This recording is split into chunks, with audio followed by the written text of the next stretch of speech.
తక్కువ సమయంలో అన్ని వసతులతో అసెంబ్లీని నిర్మించడం రికార్డని ప్రభుత్వ చీఫ్ విప్ కాల్వ శ్రీనివాసులు అన్నారు. ఆహ్లాదకరమైన వాతావరణంలో అసెంబ్లీ స్పీకర్ బాధ్యతలు చేపట్టిన సమయంలో ప్రతిపక్ష నేత జగన్ మొదటి రోజే కోడెలకు లేఖ రాయడం బాధ్యతారాహిత్యమని విమర్శించారు. జగన్ తీరు మార్చుకోకపోతే వైకాపా రాజకీయంగా సమాధి కావడం ఖాయమన్నారు.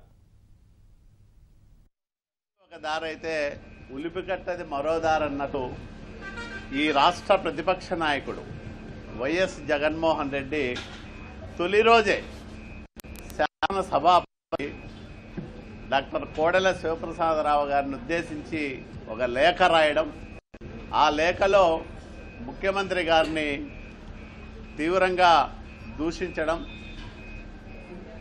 హైదరాబాద్ నుంచి పారిపోయి వచ్చినాడు ముఖ్యమంత్రి గారని చెప్పడం, తన దగ్గరున్న శాసనసభ్యుల్లో 21 మంది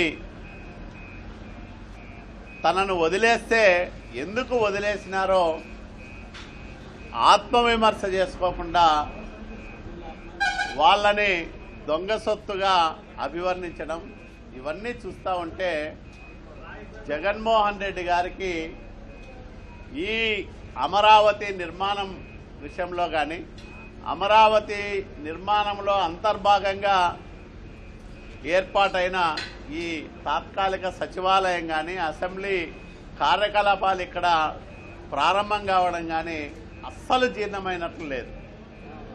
ఇవన్నీ జీర్ణించుకోలేక